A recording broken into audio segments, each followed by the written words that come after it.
Lepo pozdravljeni. V Krškem so dokončali objekt z 29 novimi oskrbovanimi stanovanji, ki so jih v prejšnjem tednu tudi uradno predali v uporabo.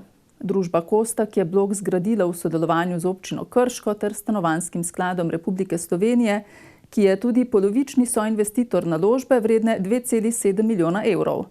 15 najemniških stanovanj je odkupil Stanovanjski sklad, preostalih 14 občina Krško. Stanovanja so velika med 40 in 70 kvadratnih metrov in so namenjena bivanju starejšim nad 65 let, ki bodo imeli na voljo tudi stalno nego oziroma skrb, ter 24-urno intervencijsko pomoč. Oddali so jih 24, 5 je še prostih. Moram reči, da me je povpraševanje presenetilo, kajti že dosti pred tem smo naredili anketo, koliko bi bilo ljudi zainteresiranih, da bi prišli iz svojih hiš ali drugih oblik stanovanja v varovana stanovanja, in odziv niti ni bil tako visok, ampak kljub temu smo se za ta projekt odločili.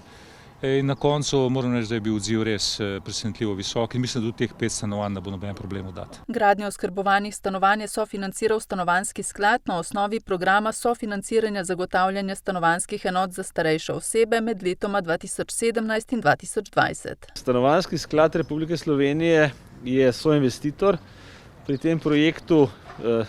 Do polovice, oziroma 15 stanovanj, bo v lasti Stanovanjskega sklada Republike Slovenije. Upravljala bo pa v bistvu občina in tudi oddaja teh stanovanj bo šla preko občine Krško. Stanovanjski sklad je omogočil, imeli smo možnost še 25% sofinanciranja, to pomeni, da nas je financiral on the bank, ki nismo bile potrebne. Z občino pa je bilo dogovorjeno, da ko bojo stanovanja gotova, da se to odkupijo. Z DDV-jem in vsemi ostalimi stroški investicije je približno 2 milijona 700. V družbi Kostak so z načrtovanjem izgradnje oskrbovanih stanovanj v Krškem pričeli v letu 2019. Gradbeno dovoljenje so pridobili v januarju lani, v začetku marca so pričeli z gradbenimi deli, ki so jih končali po terminskem planu, in še konec lanskega leta v decembru pridobili uporabno dovoljenje. Od momenta pridobitve gradbenega dovoljenja do pridobitve uporabnega je poteklo točno nekje 1 leto. In uporabniki želim, da čim dlje in čim bolj veselo in kvalitetno živijo v teh stanovanjih. Vsa stanovanja so najemna, najemnine znašajo nekje okrog 180 do 280 evrov, pač odvisno od velikosti stanovanja. Vsa stanovanja imajo bivalni prostor s kuhinjo, dnevno sobo, spalnico, kopalnico, shrambo in jih je mogoče naknadno opremiti za invalidne osebe brez dodatnih gradbenih posegov. 2 bivalni enoti pa sta že prilagojeni gibalno oviranim stanovalcem. Kot dodaja krški župan, so potrebe med starejšimi občani zelo različne, varovana stanovanja pa samo ena izmed možnih oblik bivanja zanje. Seveda imamo tukaj še dom starejših, potem imamo tudi pomočne domove in tako naprej, tako da vsemi temi ukrepi so neke potrebe zadovoljene, ampak zadeve se spreminjajo dnevno in seveda tudi glede na to je pač ta odziv in ta možnost, ki je dana s temi varovanimi stanovanji, je seveda zelo, zelo dobrodošla. Prvi najemniki naj bi se v nova stanovanja vselili v aprilu. Iz Krške pa v brežiško občino. V podjetju Partner, ki je del skupine hidroelektrarne na Spodnji Savi, izvajajo specialne batimetrične meritve oziroma snemanje rečnega dna reke Save na pretočnih akumulacijah verige spodnjesavskih hidroelektrarn. Zato uporabljajo posebno namensko plovilo na električni pogon.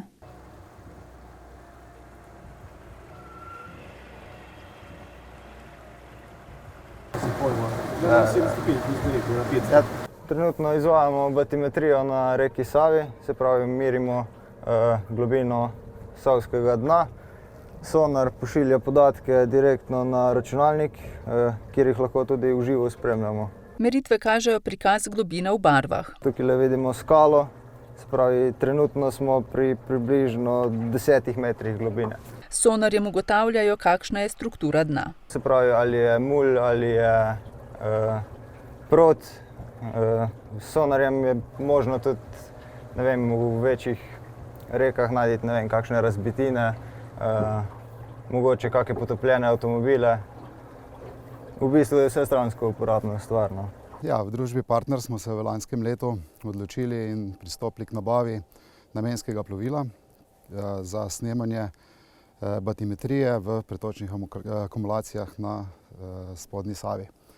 Sama batimetrija pomeni natančni posnetek dna reke Save oziroma kartiranje dna reke Save.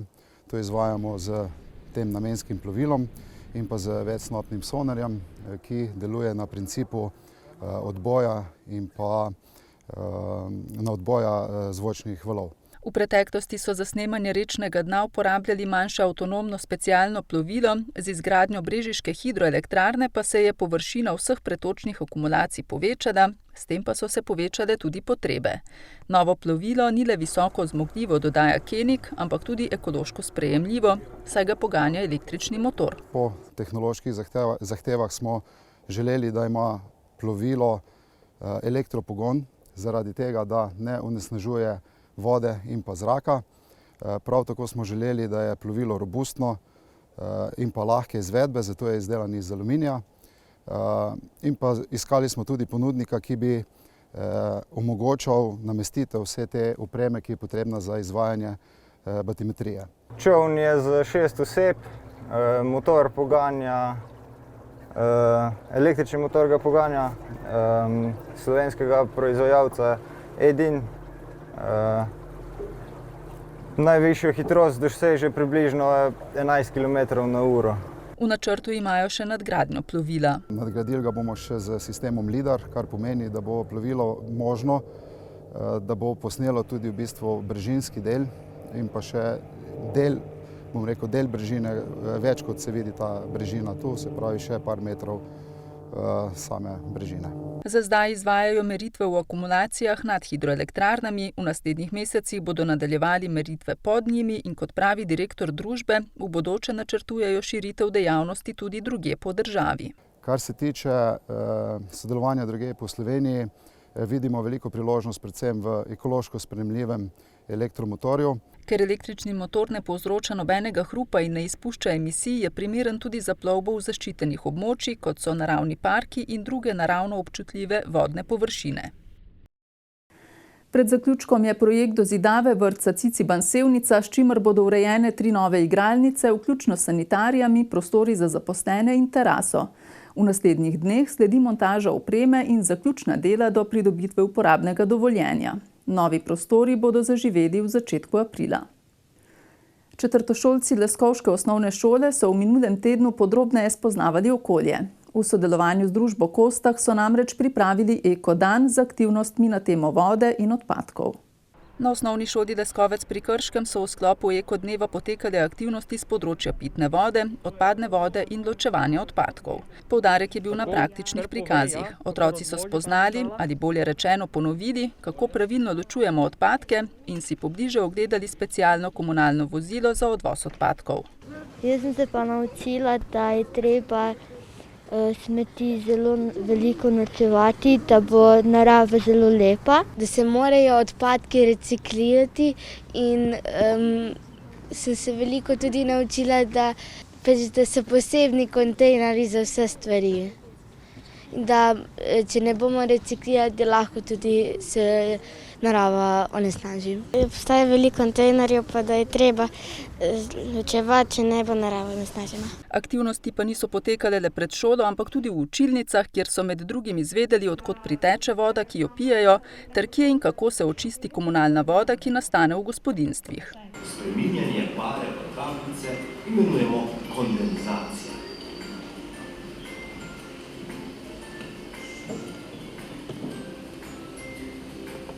Padavine se lahko pojavljajo v različnih oblikah, sicer kot dež, sneg ali toča. Učencem pri teh uricah predstavimo poučne filmčke, ki jih posnamemo. Letos smo pripravili tudi, smo sabo prinesli tudi model vodonosnika Krškega polja, na katerem praktično prikažemo, kako padavine napajajo podzemno vodo in kako vodo črpamo. V sklopu posameznih delavnic izvajajo tudi poskuse z vodo. Na osnovni šoli Leskovec pri Krškem okoljske vsebine sicer skozi vse leto vključujejo v svoje učne programe. Naša šola je vključena v program Ekošola.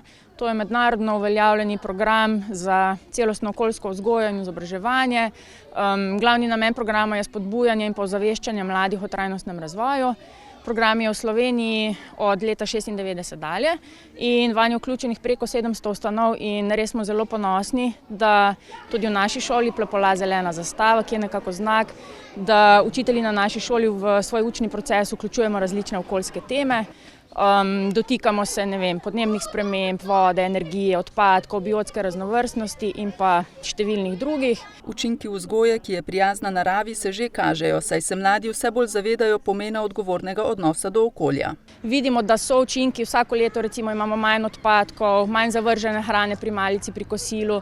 Učenci pridno ločujejo odpadke v razredu, v šoli in tudi poročajo potem, da so na tem področju dejavni tudi doma. Naša želja je, da bi otroci od teh delavnic odnesli to znanje, ki ga tle pridobijo domov, da bi o tem ozavestili tudi svoje starše, saj vemo, da to, kar se otroci naučijo, potem tudi znajo in uporabljajo skozi svoje življenje. Vsako leto se učenci udeležujejo različnih natečajev, ki jih ponuja program Ekošola. Tako so se nedavno udeležili nacionalnega tekmovanja v ekokvizu, ki ga je letos podprla družba Kostak. Gre za tekmovanje za učence 6., 7. in 8. razreda. Naj se pohvalim, da bi ravno letos morali državno tekmovanje gostiti na naši šoli, ker so naši učenci, naša ekipa učencev lansko šolsko leto zmagali. Žal so potem letos to izvedli preko spleta. Kljub vsemu pa smo ponosni na dosežke naših učencev, ker so tudi na državnem tekmovanju dosegli 3 srebrna priznanja. Na osnovni šoli Leskovec pri Krškem so Ekodan pripravili pred Svetovnim dnevom voda, ki ga obeležujemo 22. marca. Različne organizacije Združenih narodov vsako leto na ta dan razglasijo temo, ki povzema najbolj aktualno problematiko v povezavi z vodami. Letošnja tema je: kaj ti pomeni voda? Komisija za občinska priznanja ter sodelovanje z občinami pri občinskem svetu občine Krško je objavila razpis za podelitev priznanj občine Krško za letošnje leto. Rok za oddajo predlogov je podaljšala do srede 31. marca. Nadzorni svet Telekoma Slovenije je 10. marca letos za novega predsednika uprave imenoval Leskovčana Cvetka Sršena. Magister medkulturnega menedžmenta z več kot 3 desetletji izkušenj na področju vodenja, načrtovanja in izvajanja projektov je na Telekom prišel z družbe Pošta Slovenije. Nedavno je Sršen postal tudi predsednik nadzornega sveta Gen Energije, od lanskega avgusta pa je tudi član nadzornega sveta Infre. Nastopili ste 4-letni mandat novega predsednika uprave Telekoma Slovenije. Kaj je trenutno vaša glavna prioriteta? Ja, drži. Torej, jaz sem mandat nastopil pred enim tednom. Prvi delovni dan je bil 11. marec. Glede na to, kaj je pravzaprav se v družbi Telekom, za katero trdim, da je še vedno najboljši telekomunikacijski operater v Sloveniji, dogajalo v preteklem obdobju, da smo beležili, oziroma je Telekom beležil kar standarden upad prihodkov, bo primarna naloga seveda zaustaviti ta trend padanja prihodkov in pa seveda potem krivuljo obrniti navzgor. Hkrati pa ne pozabiti znotraj družbe z strokovnjaki, ki jih imamo, razvijati nove storitve, ker bo pravzaprav samo te substituti klasičnih storitev bodo lahko to krivuljo obrnili navzgor. Pravzaprav je korona čas, ki ga živimo že eno leto, predvsem pa delo od doma in pa šolanje na daljavo pokazalo tudi nekatere pomanjkljivosti v samem sistemu, torej v zmogljivosti vseh podpornih linij, če tako rečemo. Potrebno bo treba vlagati tako v mestih kot na podeželju v optično omrežje, tam, kjer ga seveda ni in kjer se seveda to na nek način tudi splača, to moramo iskreno povedati. Smo le gospodarska delniška družba, hkrati pa z ostalimi novimi tehnologijami to nadgrajevati. Torej, prenos podatkov je v zadnjem obdobju bil tako rekoč enorm, izjemno velik.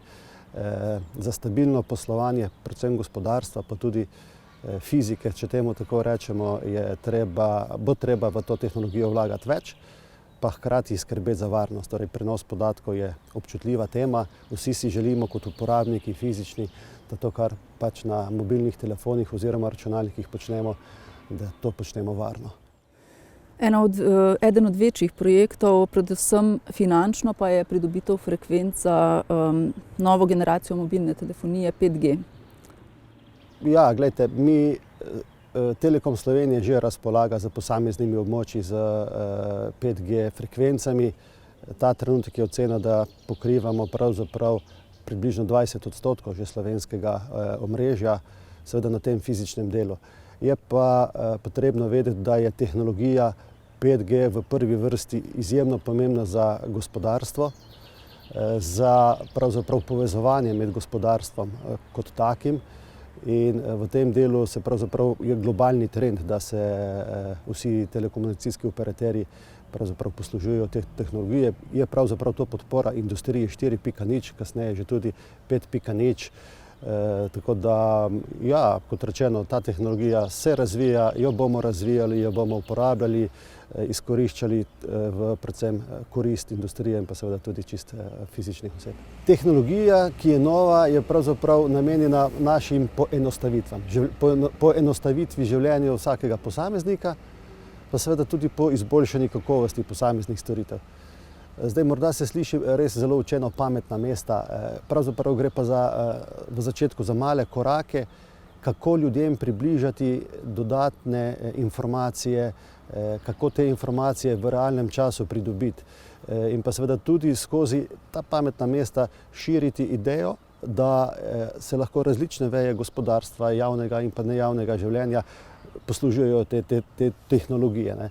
V končni fazi Telekom že danes na področju e-zdravja zagotavlja izjemno veliko povezav, kar v praksi pomeni, da se uporabniki te storitve bistveno manj poslužujejo obiskov konkretno pri zdravniku. Te časi, te čakalne dobe se pravzaprav skrajšujejo in na veliko mest, od informacijskih portalov, glede prometa, glede ostalih podatkov, je pravzaprav to zelo velika platforma, ki omogoča izjemno veliko možnosti. Zdaj v tem delu pravzaprav pričakujemo ali pa si želimo sodelovanja z vsako lokalno skupnostjo, glede na to, da vemo, da v vsakem mestu je tudi drugačno znanje in v tem delu si seveda tudi mi prizadevamo najti partnerje na trgu, na slovenskem trgu, kjer bi lahko razvijali dodatne storitve za dodatne platforme in če v tem delu najdemo kakšno stično točko v Krškem, bom jaz prvi, ki bom zelo vesel. Nekaj ste povedali o svojih ciljih, o ciljih v vašem mandatu, ampak vseeno, kam boste peljali družbo Telekom Slovenije, kakšna je vaša vizija v teh 4 letih? Torej, jaz bi želel poudariti, da ta trenutek moja ekipa še ni kompletna. Torej, gre za 5-člansko upravo, ta trenutek smo 3 plus delavska direktorica. V prihodnjih dneh upam, da nam uspe pravzaprav ekipo popolniti še z članico oziroma članom za področje financ in računovodstva. Potem bo seveda nekoliko zadeva lažja. Drugače pa, torej jaz si želim narediti Telekom in pa ekipa tako močan in pa stabilen, da bo pravzaprav ohranjal in pa nadgrajeval ugled, ki ga ima. Nič ne bo narobe, če na trgu morda najdemo še kako družbo, ki bi jo lahko pravzaprav z njo sodelovali. Torej govorim o nekih akvizicijah v sodelovanju s start-upi ali pa morda tudi z inštitutom Jožef Štefan, kjer je seveda tudi vrhunsko znanje doma. V vsakem primeru pa se je treba odzivati na potrebe uporabnikov, na globalne trende in pa ta trenutek je seveda cilj Telekom skupino ohranjati v celoti kot tako. Se pravi, jo ne prodajati. Vi veste, da je bilo v preteklosti en del hčerinskih družb prodanih, nič narobe. Pravzaprav si želimo tudi na tem delu cyber security-ja nekoliko več poudarka graditi okoli ene od hčerinskih družb in verjamem, da če bomo imeli 3 stebre, torej matično dejavnost kot tako, cyber security in pa čisto tehnološko naravnanost, da nam bo to uspelo. Ja, glejte, jaz sem se zdaj kar nekaj let vozil v Celje, zdaj se pač vozim v Ljubljano, moram reči, da čas vožnje je enak, čeprav gre za bistveno dlje. Drži, da je to nekoliko drugačno okolje, pa vendarle, če si zavezan delu, svojemu poslanstvu, če to delaš rad, je pravzaprav vseeno, kje delaš, ne. Se pa popolnoma zavedam, jaz tu živim, se vračam vsak dan nazaj, se pravi se vozim gor in nazaj. Vedno sem se imel za lokal patriota, v tem delu se ne sme nič spremeniti, tako da sem pravzaprav vesel jaz seveda lahko rečem tudi zase, ne, da sem bil pravzaprav prepoznan, pa tudi za vse ostale Posavce, kolege, kolegice, ki imajo neko pomembno vlogo izven Posavja, ker samo tako je lahko Posavje tudi močnejše. Sicer pa ste tudi predsednik nadzornega sveta Gen Energije in tudi član nadzornega sveta Infre. Ali vidite kakšne sinergije med temi družbami, tudi seveda s Telekomom Slovenije in s Posavjem? Izjemno veliko.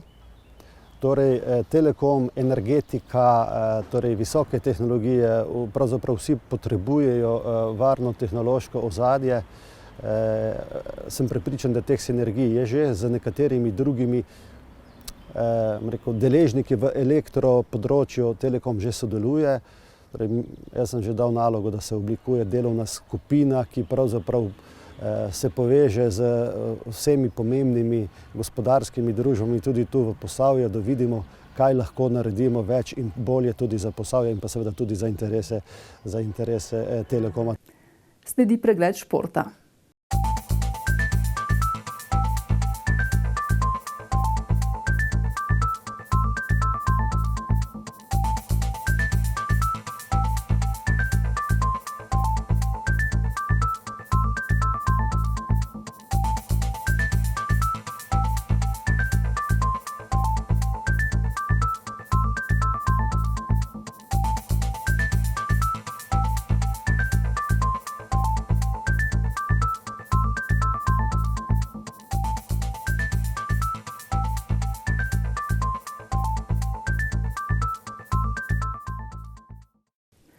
V Krški dvorani v parku je na ogled razstava članov slikarske sekcije Društva likovnikov Krško oko z naslovom Zaznamovani čas. Člani Društva likovnikov Krško oko se predstavljajo z razstavo slik, ki so jih ustvarili v tem zaznamovanem času, ko zaradi epidemije niso smeli obiskovati tečajev in delavnic. Razstavlja 26 članov, vsak se predstavlja z eno sliko, tehnika je akril in olje na platnu, teme pa zelo raznovrstne. Na ogled je veliko abstrakcije in tihožitja. Nekaj je realističnih slik, med razstavljenimi deli pa najdemo tudi karikaturo. Ustvarjalna žilica jim kljub epidemiji ni dala miru, zato so ustvarjali sami. Ustvarjali smo sami doma, lani smo krmarili med temi ukrepi in smo prekinjene tečaje imeli in delavnice, ampak smo v glavnem plan do novembra realizirali vse razstave in tečaje. Odpadla sta samo kiparski in slikarski tečaj, ki sta bila planirana v novembru in decembru. Potem se je pa vse ustavilo, delali smo sami doma in ta razstava je plod teh ustvarjenih slik, ustvarjenih v tem času. Predsednico društva sicer skrbi, da bo zaradi danih razmer oziroma odpovedanih tečajev stagniralo znanje članov. Nekateri imajo že svoje ateljeje doma in samostojno delajo, v glavnem smo pa vsi odvisni bolj od tečajev in ustvarjamo v glavnem na tečajih in delavnicah. Čeprav so časi še vedno negotovi, so plan za letošnje leto vseeno zastavili ambiciozno in optimistično. Trenutno imamo tečaj kiparstva pri akademski kiparki Dragici Čadež Lapajne. V aprilu že planiramo tečaj pri akademskem slikarju Janezu Kovačiču. V maju in juniju planiramo delo abstraktnih del pri Jerci Šantej.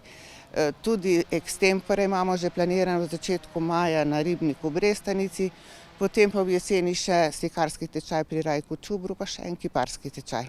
Seveda, če bo epidemiološka slika v redu. Razstava Zaznamovani čas je na ogled do 20. aprila. Za konec poglejmo še na spletni portal eposavje.com. Poglejmo najbolj brane novice minulega tedna.